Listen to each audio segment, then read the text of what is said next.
Hello friends, चला तर थंडी जातच आहे म्हणून आज ठरवले की एक लास्ट टाईम गरमागरम कुरकुरीत फ्रेश मटरची कचोरी बनवायची। तर आज सकाळी सकाळी मार्केटमधून शेंगा आणून मटर काढून घेतले आहे। तर या मटरला आपल्याला बॉईल करून घ्यायचं आहे। त्यासाठी इथे पाणी गरम करायला ठेवलं आहे। त्यात 1-1 टेबलस्पून मीठ आणि साखर ॲड करायचं आहे। पाणी गरम झालं आहे। आता या गरम पाण्यातच आपल्याला ही फ्रेश मटर ॲड करायची आहे। अशी फ्रेश मटर आपल्याला थंडीमध्येच मिळेल, अदर टाईमला आपल्याला फ्रोझन मटर यूज करावी लागते।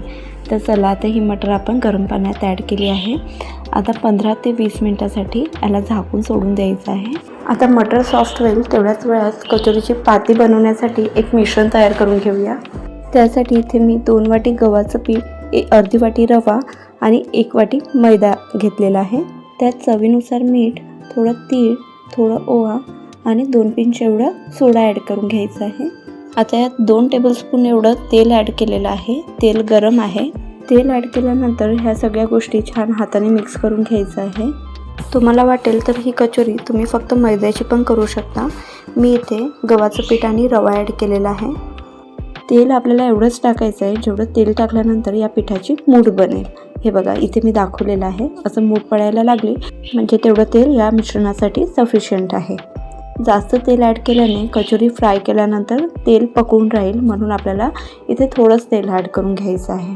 त्यानंतर पाणी ॲड करून अगदी चपातीसारखं सॉफ्ट हे पीठ मळून घ्यायचं आहे। पीठ रेस्टवर ठेवलेलं आहे। तेवढ्या वेळात आपण चेक करून घेऊ आपले मटर सॉफ्ट झाले की नाही। तर इथे मटर अगदी सॉफ्ट झालेलं आहे। आता या कचोरीचा टेस्ट वाढवण्यासाठी आपण एक पेस्ट तयार करून घेऊया। तर या पेस्टमध्ये 10 ते 12 लसणाच्या कळ्या, 1 ते 1.5 इंच एवढं अद्रक, 1/2 टेबलस्पून जिरं, 2 टेबलस्पून सौंफ, 5 ते 6 मिरे, 2 टेबलस्पून धनिया, 5 ते 6 मिरची आणि थोडं कोथिंबीर ॲड करून घ्यायचं आहे। आता यात पाणी ॲड न करताच मी याची पेस्ट बनवून घेणार आहे। तर बघा, इथे कचोरीसाठी पेस्ट बनवून तयार झाली आहे।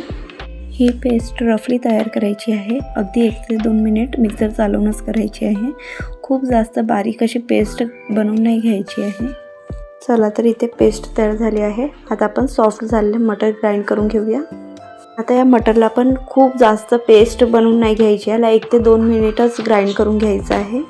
जर तुम्हाला वाटेल तर तुम्ही याला मॅशरने पण मॅश करू शकता। तर बघा, इथे अशा पद्धतीनेच आपल्याला मटर ग्राइंड करून घ्यायचं आहे। कुठे कुठे अख्खा मटर इथे दिसणार आहे तुम्हाला, पण तरी ते चालेल, पण खूप जास्त ग्राइंड करू नका।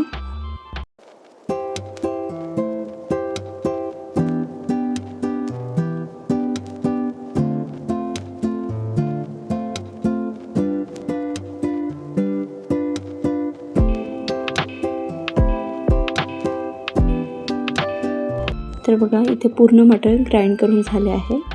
आता इथे एका मोठ्या पसरट कढईमध्ये 2 ते 3 टेबलस्पून तूप ॲड करून घ्यायचं आहे। तूप गरम होताच यात 2 ते 3 पिंच एवढं हिंग ॲड करायचं आहे। त्यानंतर अद्रक, लसूण, जिरं, सौंफ, मिरे, धनिया, मिरची आणि कोथिंबीर याची पेस्ट तयार केली होती, ती पेस्ट यामध्ये ॲड करून घ्यायची आहे। ही पेस्ट 2 ते 3 मिनिट छान परतून घ्यायची आहे।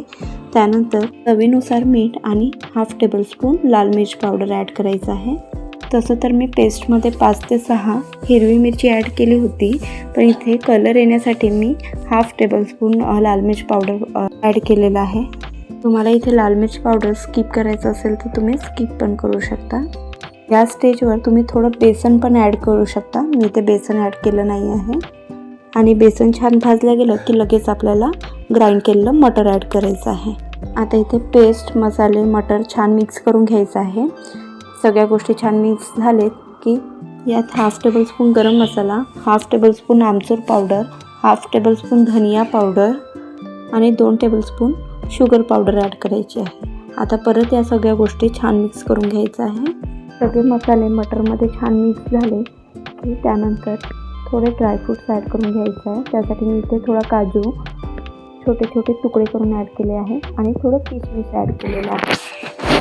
आता या ड्रायफ्रूट्सला पण छान मटरमध्ये मिक्स करून घ्यायचं आहे आणि इथे आपला कचोरीचा मसाला बनवून तयार झालेला आहे।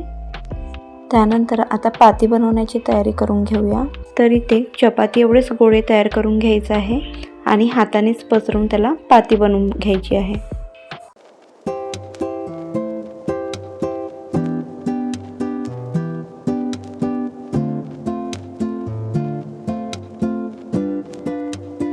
तर आता इथे बघा 8 ते 9 पाती बनवून तयार झाली आहे. आता या पात्या बनवण्यासाठी आपण चपाती एवढे गोळे तयार केले होते. आता त्यापेक्षा साईजने थोडे छोटे एवढे गोळे आपल्याला या मसाल्यांचे तयार करून घ्यायचे आहे. जेवढे पाती बनवून झाले होते तेवढेच गोळे बनवून तयार केले आहे. आता हा वाचलेला मसाला 10 ते 15 दिवसांसाठी आपण फ्रीजमध्ये स्टोअर करून ठेवू शकतो.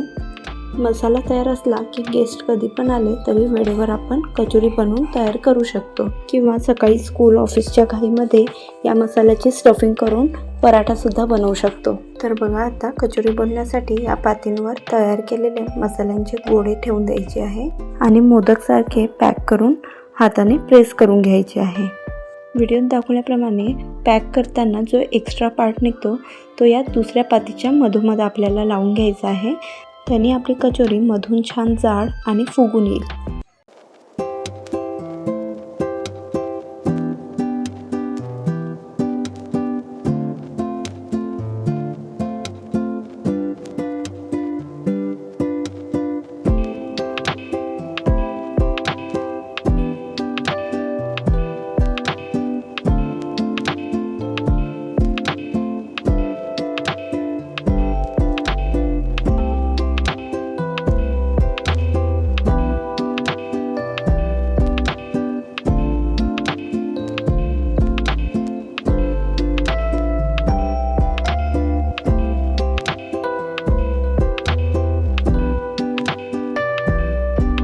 आता बघा पात्यांमध्ये मसाल्याची फिलिंग भरून कचोरी तयार करून घेतली. आता त्याला फ्राय करायचं आहे. हे तेल थोडं कोमट झालं की लगेच आपल्याला कचोरी यामध्ये सोडून घ्यायची आहे. तेल इथे आपल्याला खूप गरम नाही करायचं, अगदी कोमट तेलामध्येच आपल्याला ही कचोरी सोडायची आहे आणि लो फ्लेमवरच होऊ द्यायचं आहे. 3 ते 4 मिनिटांनंतर तेल छान गरम झालेलं आहे. आता या कचोरी पलटवून घ्यायचं आहे. आता या कचोरीला हवा तो कलर येईपर्यंत फ्लिप करत राहायचं आहे. आता इथे कचोरी बघा तुम्ही किती छान टमटम फुगून आले आहे. अशाच पद्धतीने इथे आपल्याला ही कचोरी बनवून घ्यायची आहे. कचोरीची रेसिपी आवडली असल्यास चॅनलला लाईक, सबस्क्राईब आणि शेअर करा. चला भेटूया नेक्स्ट व्हिडिओमध्ये. तेव्हापर्यंत बाय बाय.